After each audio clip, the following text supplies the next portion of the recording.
80 शब्द प्रति मिनट गति अभ्यास।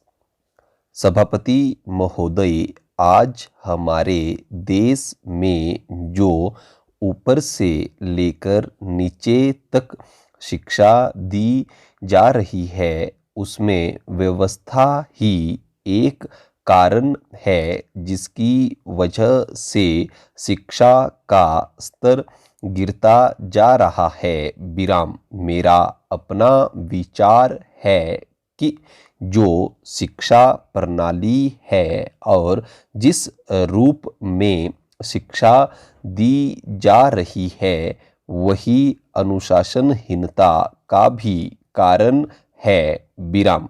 अपने देश और प्रदेश में हर एक की अपनी अपनी भाषा है और वह बालक जो इस देश में पैदा हुआ है, जो अपनी मातृभाषा की गोद में पला है, उसको यदि अपनी मातृभाषा में ही शिक्षा दी जाए तो मेरा विचार है कि शिक्षा का स्तर ठीक हो सकता है। विराम। जो सबसे बड़ी भूल और कमी सरकार के द्वारा दी जाने वाली शिक्षा के संबंध में हो रही है वह यह है कि बालक की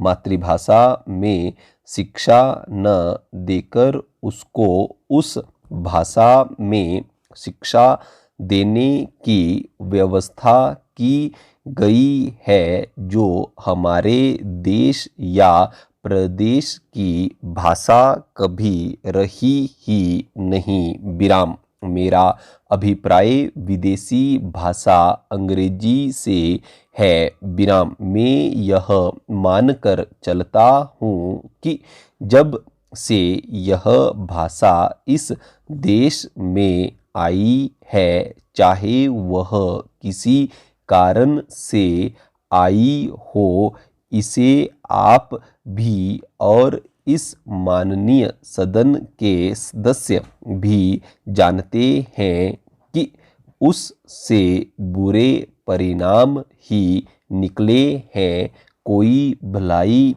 नहीं हुई है। विराम।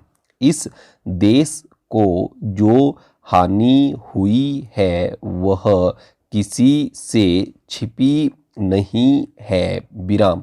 हम देख रहे हैं कि हमारे यहाँ जितना फैशन बढ़ रहा है और जितनी वेशभूषा बिगड़ रही है वह सब अंग्रेजी भाषा के ही कारण है। विराम। जिस समय यहाँ पर अंग्रेजों का राज्य था, प्राय यह देखने को मिलता था कि वे लोग जो विशेष कर के किसी न किसी तरह से सरकारी पक्ष के ही होते थे, अंग्रेजों से मिलने के लिए जाते समय अंग्रेजी वेशभूषा का ही प्रयोग करते थे। विराम। परंतु यह इस प्रदेश और इस देश का दुर्भाग्य है कि अंग्रेजों का राज्य समाप्त हो जाने के बाद भी लोग उनकी वेशभूषा को पहनते चले जा रहे हैं। विराम।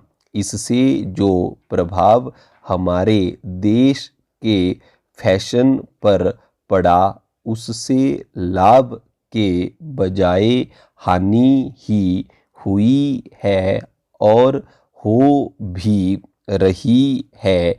विराम। मेरा ऐसा विचार है कि अंग्रेजी वेशभूषा से इस देश को बहुत हानि हुई है। विराम। भारत की गौरवपूर्ण सभ्यता और संस्कृति के संरक्षण पर पर्याप्त ध्यान देने की आवश्यकता है। विराम।